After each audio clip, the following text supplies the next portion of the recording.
Hello, everyone, and thank you so much for joining our brand new Fireside Chat. My name is Victoria, and I work for Factorial, which is an all in one HR software company offering digital solutions to HR professionals all around the world. Today, we are very excited to have with us two speakers, Kate Usher and Danielle Fiandaca. They will discuss gender equality in the workplace. But first, let me introduce them to all of you. Kate Usher is an experienced menopause coach and gender equity consultant. She works with women and organizations to create simple strategies that enable modern and supportive menopause conversations. She had a nearly 20-year career working for FTSE 100 organizations as a global project manager. She managed teams across four continents, implementing complex processes, systems, and organizational change projects.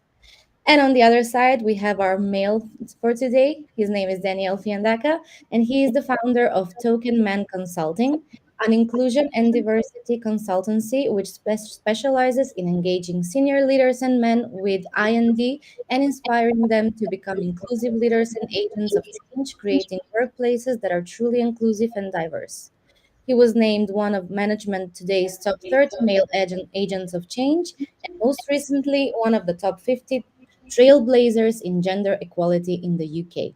Hello, and welcome to both of you. Hi. Thank you so much for being with us today. But before we start with you and the conversation, I would just like to invite everyone in the chat to tell us where they're tuning in from. And also, please feel free to ask your questions throughout the event. I will write them down and our speakers will answer them in the Q&A section in the end of the live event. I'd also like to invite you to subscribe to our YouTube channel where you can follow our future live events. So, Kate and Danielle, thank you so much. I'm so happy to have you here today with us, and you can take over from here. First, we have the first topic that we have for today, and it's what does gender equity mean to you, and how is it different to gender equality? So, I suppose that the ladies are first. So, you can answer this first, and then Danielle, you can share your opinion. Well, I think the first thing is the difference between equity and equality. And equality really is everyone gets the same opportunities and the same chances. But we all know that we don't come from the same start. We don't have the same platform to start from. Some of us have greater opportunities. Some of us come from a place where we have no opportunity whatsoever, and we've had to work extremely hard just to get to that starting point. So equity is about creating a situation where you draw up those people who don't have that sort of privilege or opportunity to get to the starting point they've had. So you draw them up so that everyone is on an equal playing field to begin with, and then we can talk about equal opportunities. And I think that it works whether you're talking about gender, whether you're talking about ethnicity, whether you're talking about ableism, all of those. I think everything can be applied to that. So for me, gender equity is about recognizing that women very much, because in this discussion, I'm talking from a woman's perspective, very much it's about ensuring that women are treated with a level of equity that enable them to continue with their careers throughout this process. And that, because we need to incorporate things like not just where we come from and how we start, but also the fact that our careers quite frequently don't progress at the same rate as our male counterparts, our male peers. And equally, when we've been away having children, that can impact our ability to then move forward in our career as well. And we have other life events such as menopause, which is my specialism, that impact that too. So for me, that's what gender equity is. It's about ensuring that we create a level playing field. Thank you so much, Kate. And Danielle, what do you have Yeah, to I'm say? just building what Kate said. I mean, yeah, equality is equal opportunities. Clearly, there are barriers for those opportunities within the workplace. So for me, equity is really equal outcomes. So giving people that ability to have equal outcomes. If anyone is listening to this, if you haven't seen the video, because I think it's what men. I got interviewed, I think, a couple of years ago for International Women's Day, and Deborah Ray Burns told me a story before she interviewed me, and she said there are two male fishes swimming along, and a female fish goes up to the male fish and goes, "Hi chaps, how's the water today?" And the male fish go, "What water?" And what we see when people like me have spent most of their career in the in group, they have no understanding whatsoever what it feels like to be in the out group. So they don't see those barriers. And if anyone just types into YouTube, and maybe not do it exactly now, but what do you know what gender inequality looks like? There's a brilliant video by the Mayor of London that actually just shows visually what it feels like to be a woman. And it's not just women, it's also a representation of most historically marginalized groups and how they feel in the workplace. And so for me, it's understanding, and just to give a good example of that, the good example that I think came out about 3 weeks ago was, if you look at football, for example, the women's football is behind in terms of the men's football game in terms of revenue. There's absolutely no doubt that women's football brings in far less than men's football. But yet the Welsh FA understood the importance of equity. And so what they actually did, even though the women's football was bringing in less money, they still equalised the pay for women, their female footballers. And they did that actually by the men actually gave up 25% of their salaries. So that's a brilliant example for me of equity and allyship. So understanding that actually, if you did it on a pure revenue level, women would earn less. But in this particular case, the women's game is just behind. So they recognise that. And actually, the women's game is bringing so many more other things to football. And so I think that's a brilliant example of equity and allyship. And on that point, can I just state that the reason women's football is behind is because it was illegal for many, many decades. It was banned in the 20s because it was more popular than men's football after the First World War. And therefore, we did have no investment whatsoever. And considering where we've got to today, it's extraordinary. And that's the reason why it doesn't bring in the same amount of money, and it doesn't have the profile that men's football does. So that in itself is an understanding of why we need to look at outcomes and not just the starting position or equal opportunity. Yes, exactly. I agree with both of you. And Danielle, did you have something to say? Sorry. No, I've just seen a question which I'm dying to answer, but we can leave those till afterwards. But yes. Yeah, we'll leave them for the end. Yes. Thank you so much. And we can move to the second topic for today. What are the biggest barriers to gender equity in the workplace right now? Do you want to go first this time, Daniela? Yeah, I would listen. I'm an ex-CEO. 10 years ago, I didn't know what I didn't know. So I think the biggest barrier is ignorance. And I don't mean that as an insult. It's just a fact that too many people who have spent the most of their careers in the in-group just don't see what the lived experiences of other people. So the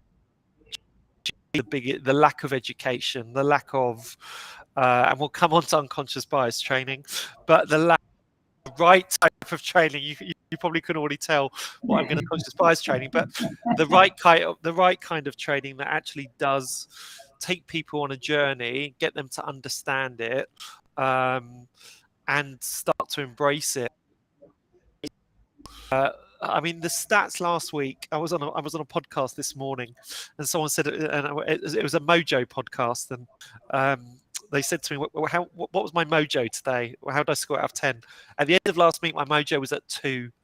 The data coming out last week around how men are feeling was just so depressing. So 53% of men in the UK think we have gone too far with gender equality and they're now being discriminated. But then to actually, I keep on hearing people talk about, oh yeah, but the new generation coming through can be fine. That figure was 52% for all millennials and all Gen Z. So what we're seeing is a huge misunderstanding a huge issue with connecting with the right audiences. I started Token Man 10 years ago because no one was talking to men about gender equity. It's changed, but it's not changed to the level. If I speak to an I&D, someone in HR or an I&D leader, if I say to them, "What's your engaging men strategy?" the look of just bewilderment just amazes me. No minority in history has ever affected change without the support of the majority, yet no one's having a strategy to actually engage those people who, unfortunately, still are in the majority in many senior leadership teams and positions of power. Yes, thank you so much for your overview of this. And now, Kate, do you agree? I mean, of course you agree, but what? Yeah, I agree. I think that point made right at the end there, that no minority has created change without the support of the majority. I think that is the critical point here, that if we are constantly looking to women to change things, change themselves, change the environment that they're working in, change men, change everything, it's not going to happen. This is something for all of us to recognize the benefits for, and all of us to take part in. And I mean, I think that the figures that you've just given there are just devastating, that over 50% of men, Gen Z and millennials, are thinking that way. I wonder if we did ask them again in 6 months and then again in 6 months, if it's the environment that we're in at the moment that is influencing those decisions. But women need men on their side to ensure that we action change. If you look at the FTSE Women's Report, there are still too many organisations that simply don't have 30% of women on their boards. And there are, I think it was 10 that still don't have any in the FTSE 100. 10 organisations don't have any women at all on their board. That is shockingly bad. So we need to change the environment that we're in, and we need to change the conversation, and we need to tilt it most definitely. But I think that we need to start to look at what is driving that, what's driving that perception as to why men are thinking that way. What is it that's making them feel vulnerable in the way that they feel that it's gone too far? So for instance, we're talking on budget day today, and we're talking about in the UK, and we're talking about free childcare for children under a certain age so that women can return to work. But why aren't we talking about men having greater parental leave, having greater parental accountability, and being given that flexibility in the workplace? I know my husband would have loved it when we had our kids. He'd have loved to have been part of that. And why are we not encouraging that? Because similarly, I saw a survey that said 30% of Gen Zs and millennials are saying that it would not be a masculine thing to do to be a stay-at-home dad. So in that sense, whereas baby boomers, it was 14%, so half the number, we are seeing a sweep in the other direction that is extremely worrying. And I think we need to, instead of just focusing on women, we have to focus on men and understand what's driving this. Yes, I totally agree with you, Kate, and especially about the workplaces being like very different towards females and males. It's very devastating today. Even though we live in the 21st century, we still have these issues, and the numbers are still like very concerning. So I just wanted also to mention here, like, would you like to discuss something about the workplaces that are not friendly to primary or caregivers? And also for the bias and the microaggressions in the office as well? I think we've just discussed one. So we've just discussed the issues around about parenting and parental leave. I know that when I was working in the perceptions around when women had to leave early to go and collect their children. It was like, oh, an early day, are you having a half day today? All of those sorts of things. And I'm hopeful that we're moving in the right direction with that. But the only way that is going to change is if we have men saying, no, actually, it's my turn to go. No, it's, I want to go to the assembly today. I want to go and see the nativity play, and not taking a day's leave, but saying, you know, I'm going early in order to see that, or I'm going to be late in order to see that. Or if you're working from home, and goodness me, in the flexible working environment that we're in now, saying I'm having an extended lunch because I'm going in to see that. So being visible, talking about it, absolutely being open about those things that we have specified as female, but actually have no barriers in that way. And I think that we need to start to look at how we manage conversations around things. So banter is incredibly toxic in our working environments. So how we actually deal with someone who says something out of line, because most people, when something is said, go, oh, I don't like that, that's uncomfortable, but I don't want to say anything, especially if it's someone more senior than them and they don't feel empowered to have that conversation, to say that's wrong. So it's about empowering people to say, no, this is not the way we work, this is not the way we talk about our colleagues, and I don't feel comfortable with that.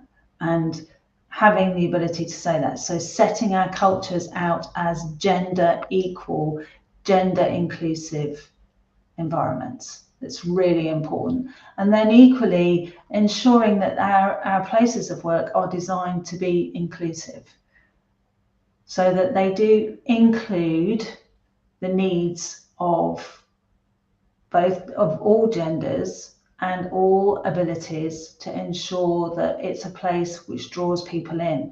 And I know many organisations are looking at that today. They're looking at ways to draw people back to the office. And most definitely that needs to be a consideration when we are thinking about the physicality of our working environment. I think I just want to add on to what Kate's talking about in terms of, we've got to also start accepting that most workplaces are masculine. So we do a masculine to the workplace report. We've done actually 3 really interesting pieces of research that do go to the Token Man website. I'm hoping Robert Baker's also on here, who I did the Men Leaning In report with. But we asked, it's actually gone up. It's gone up in the last 3 years, actually. We asked the question, are your workplaces masculine? And still, it's only 36%. However, when we then say which leadership traits are most rewarded, 7 out of 10 the 7 of the top 10 are what I'd call traditional masculine traits. So actually, if you start to dig underneath, it's what the traditional masculine traits that still are the most rewarded. And what we see is, while the employees understand what should be rewarded to be inclusive, so things like vulnerability, empathy, culture, intelligence, they know what needs to be rewarded, but that what we're seeing is those traits are not coming in the top 10. So what we're seeing is it needs to start with leadership. Leadership needs to start recognizing, and we need to start rewarding those inclusive leadership traits far more.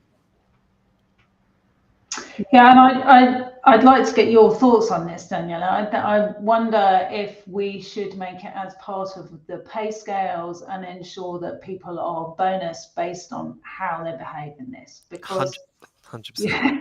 100%. I mean, it's and it shouldn't be. I know one company who put 50% on the bonus on how inclusive, only on how inclusive their team said they were. I went, brilliant. You've just assured the creation of homogenous teams. And they're like, why? So because the easiest way for me to get that 50% bonus is to make them all look like me, because they'll all say they feel really included.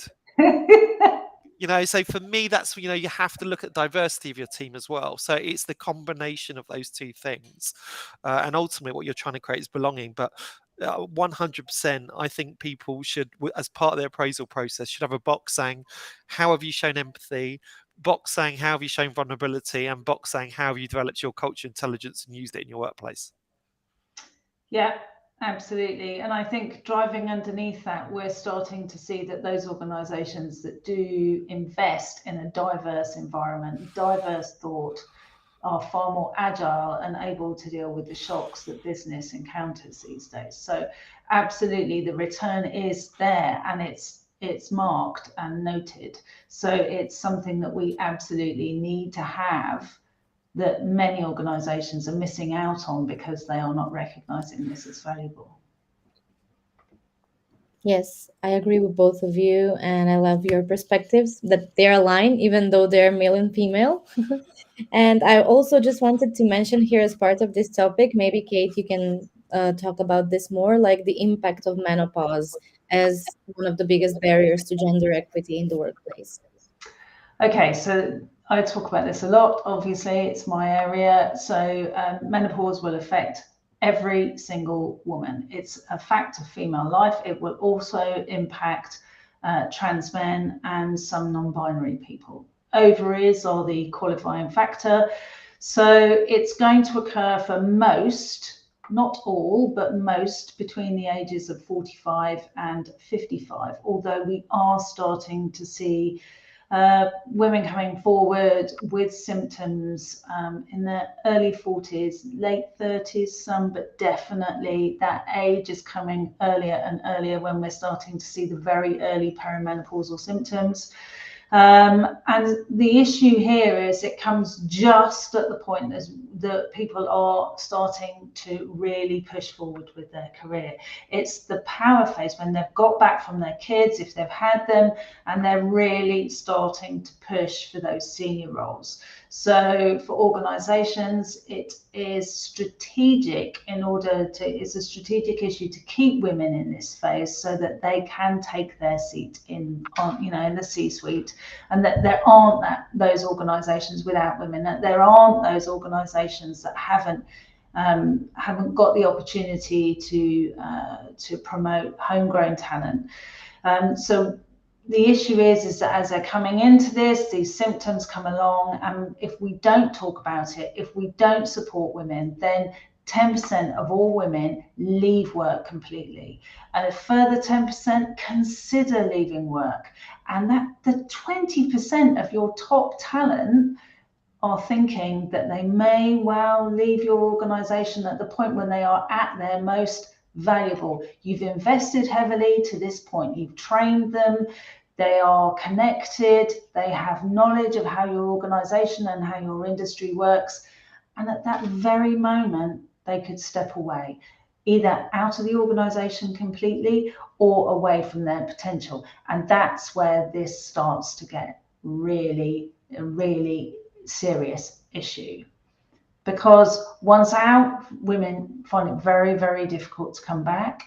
But economically, in a hybrid world where actually now obtaining that level of connectivity that most of us established in a very much an office-based or workplace environment. So we made our bonds, we made our relationships, we made those interconnections within an organization and globally, just naturally via serendipitous opportunity. That losing all of that in a world that is now hybrid, where that serendipity doesn't occur anymore, it's engineered, is even more impactful. We are losing really important, talented people from the workplace. So it becomes an issue that every organization has to consider in order to keep that talent in place. Because some of those women will choose to leave, some of them will choose to step back. And that's even more of an issue because people don't understand what's happening, why women suddenly say, I'm not going to do that anymore. I'd just like a smaller role, lesser role, and they never come back from that. It's too hard to build up as they get through that. It doesn't happen at the end of our career. That's a lie. It happens right in the middle. We've got over 2 decades left of our career to go when this happens. So we absolutely need to focus on it. So that's why this is a gender equity issue. Yes, I agree with you. And I believe, I mean, I'm not the expert, but I believe that this is mainly one of the reasons why females are like less represented in the C roles. Like companies are preferring males in the C roles than females just because of all of these issues, like, I don't know, giving birth, menopause, and everything that they go through life. But I think that it shouldn't be like that. And that's why we're doing this, and we're making like a struggle to demonstrate that we can do everything and that we should be equal. And that's why we are doing this webinar as well. Danielle, do you have something on this, or we can move to the next topic? Okay, so I have to ask. So we come to the last topic for today. Why is gender equality important, and why do we need to engage men with the gender equity? So maybe Danielle, you can start here with this one. Yeah, I think we've already mentioned it, to be honest, in terms of the need to engage those men. And I want to make it short because I do want to answer Celine's question because they've put a question in there. I mean, it's exactly what we said. It's the no minority in history ever affects change with the support of the majority, and then this, and obviously women aren't in the minority in the workplace, but unfortunately they still are in senior leadership.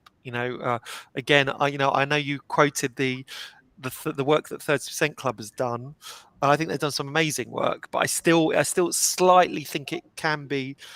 I think some of the work, including non-execs, for me isn't that helpful. No. Yeah, I know. So for me, all that's happened is you've just gamified it, and so people have actually Yeah. appointed loads of female non-execs, and that doesn't that does impact decision making. I accept that, but what it doesn't do is it doesn't actually change culture.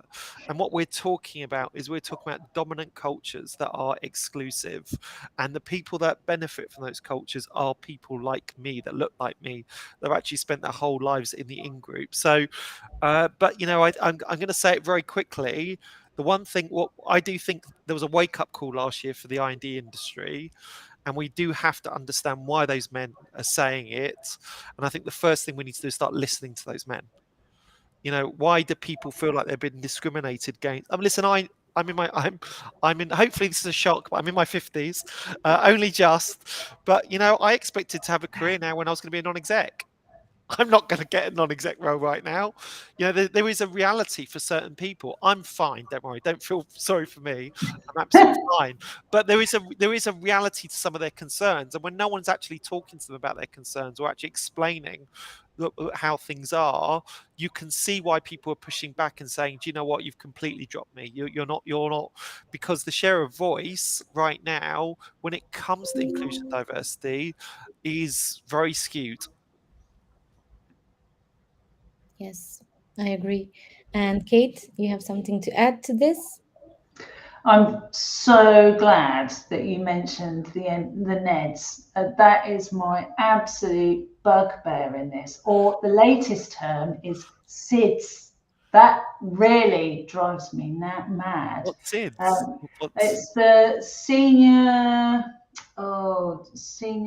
something director. So yeah, I had to go level below, aren't they? Yeah. So they're basically the head of the NEDs, is what they are. So I think it's smoke and mirrors. It's absolute smoke and mirrors to bump up the numbers so that we're not seeing women coming through actually taking a seat, a proper seat in the C-suite. Yeah. And as you just said, it means that they have no influence over culture. They have no influence over the way that the organisation is run on a day-to-day basis. And until women have those positions of influence, then it is really just pandering to a numbers game. And that is dangerous. And I know you want to answer this question. Yeah, I do want to answer the unconscious bias, and I'm actually trying to find the article, which I think just does a really good job. I know how you can. So fundamentally, listen. I've been in this space for 6 years. I have never delivered unconscious bias training. I will never deliver unconscious bias training. It has been proven to have had no impact whatsoever. I've spoken to company time and after time, and sometimes there's a risk actually that unconscious bias training allows people to excuse their behaviour. But knowing your biases, cognizance of bias is an inclusive leadership skill. So you need to talk about it. It needs to be part of a suite of training, but I personally believe it should never be standalone on its own. It should be part of, it's just one of the factors, one of many factors. So the answer is we should be training everyone around inclusion and diversity, but as alongside unconscious bias training, we should be talking about all of the other barriers. The barriers of being a parent and carer. Workplaces are not inclusive for primary and equal caregivers. Yeah, that's and it just happens that actually a majority of those are women. Okay, so that, if we talk about the glass ceiling, there's no doubt that primary and equal caregiving gets in the way of being promoted in those senior positions. We should be talking about microaggressions. We should be talking about power and privilege. All of those things need to sit. We should be talking about culture intelligence. All of those things should be sitting alongside.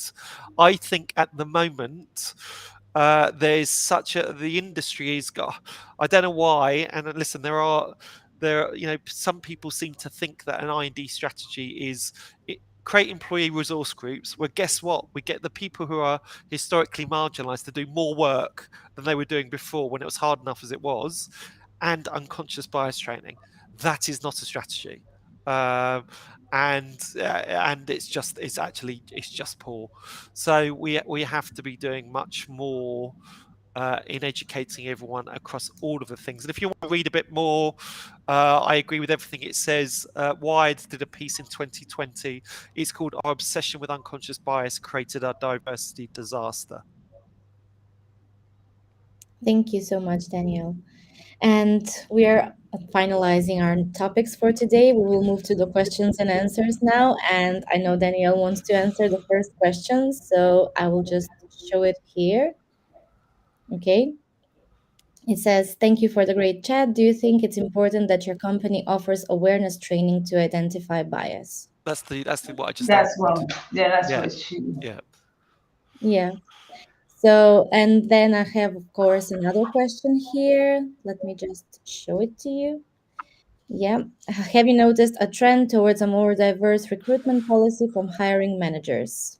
Not necessarily. I'd like to say yes, but I don't think it's strictly true. We are still seeing too many male-only recruitment panels, too many selection panels, too many male-only candidate panels, lists rather. We are propagating a homogenous environment. We are doing it continuously because it feels comfortable. It feels like they're one of us. They understand who we are. They fit into our environment. So that needs to be challenged at every turn. There is a whole science now around inclusive words in adverts for jobs, and not using male-focused language. And we need to make sure that we do. There is a lot of discussion around about the fact that we need to ensure that if we don't have a diverse candidate list, and by the way, that includes ethnicity, if we don't have a diverse candidate list, then we wait until we do. We don't just go, oh, well, my mate Joe in accounts, he can do it, let's go for it. It's absolutely not the way to do this. If it's not right, wait until it is, and make sure that you get a diverse list, and then you can go forward. Oh, and obviously making sure that the panel of interviewers is diverse as well, and they have different perspectives. The Bank of England did something really interesting that I've seen used elsewhere as well, and that is that they had a panel who then looked at all the new hires that they were going for and all the promotions. And they did it that way so that they could ensure that there was a balance of diversity across those hires, and that they weren't just hiring for one place and hiring from another place, and then therefore still propagating the homogenized environment. So there are ways that you can do it, but it still happens, and it needs to change. And so I'm just going to, I totally agree with Kate. The one thing I would add is the mistake I've seen a lot of companies make actually is focus on diversity and try and bring those people in without actually looking at inclusion. I would say listen, I've been I'm not necessarily right, but I definitely think I can tell where someone is on the journey, whether they call themselves a diversity and inclusion specialist or an inclusion and diversity specialist. Inclusion needs to always come first. If you don't create an inclusive culture, that diverse talent is just going to leave you within 6 to 12 months. So I think firstly is really understanding that, and understanding the work that you need to do first before you bring that diverse talent is really important. I think the second thing is, if you look at the work I do with my clients, is one of the key things we're trying to do is actually create a mindset shift. Because too often you hear people go, and I've heard this, and I'm sure as a CEO 15 years ago I said it, the most important thing is I always hire the best person for the job. Okay, firstly, if anyone says that probably shows that they don't understand unconscious bias. So they do need training, not just unconscious bias training, but they need it in as part of the suite, so they can understand why that statement actually is just nonsense. We all have bias when we actually hire, which is why putting these processes in, like the Bank of England, is really important. But the mindset shift is, once you understand the value of diversity, we should never be hiring for the job anyway. We should always be hiring for the team. Okay, and understanding that is fundamental. So if you have two candidates that have similar experience, even someone actually might have lesser experience, but they actually both perform equally well in the interview room, if one of them brings a difference to that team that you don't have, a different experience, a different lived experience, a different perspective, they are going to add far more value to your team and your dynamic. Which is why, listen, when Kate, I'm with you as well. I'm so frustrated by that reporting that goes out, the non-execs as females. The one thing I would say, which I think they have done a study to show, that having more even non-exec women in the senior leadership team does mean they make better decisions. And it's not surprise. Diverse teams do lead to better decision making. So we need to move from hiring the best person's job to hiring the best person for the team. Okay, thank you so much. We have another question. Do you think the interview questions could be gender-based? Should the hiring managers be careful about that? And I also got a similar question as well around this. So people are asking more about hiring processes. So if you can talk about this. No, the questions shouldn't be gender-based. They should be about skills. They should be about ability. They should be about ways of thinking. Otherwise, what Danielle has just said has no meaning at all. If you are looking for the person who's best for the team, then you are not looking at what gender they are. You are looking what they bring, who they are, and the way they think. And going back to something I just said before, which was that we are seeing the diverse, in every sense of the word, team ensures that we have flexible and agile thinking that enables organizations to deal with the business and global shocks that we are experiencing at the moment. So any sort of gender-based questions, absolutely not. They should have no place in this. Otherwise, we're coming back to a conversation that we've had previously about, are you intending to have children? I mean, really? Yeah. I mean, I can't tell you the amount of women, specifically, actually, mostly in the finance sector, that have told me they've taken their wedding ring off to go into interviews. It is shocking how many people have done it, and I totally understand why. Because of those biases, because of those views. And that's why, when Kate talks about the importance of men stepping up and taking that parental leave, I can't wait. And it was so lovely, actually. I sent an email to Innocent, to the head of I&D, and she's on parental. She said she was on parental leave. I was like, yes. She's on parental leave. She's not on maternity leave. She's on parental leave, because I know Greg very well. They did a lot of work to actually equalise their. So and I remember, because when we started my previous consultancy, we created parental leave from the outset. People just couldn't get their heads around. What do you mean? What do you mean parental leave? I said, well, we don't need to talk about paternity and maternity, because they're the same. And they're like, I don't understand. What do you mean they're the same? I said, it doesn't matter however you identify, you get the same amount of time.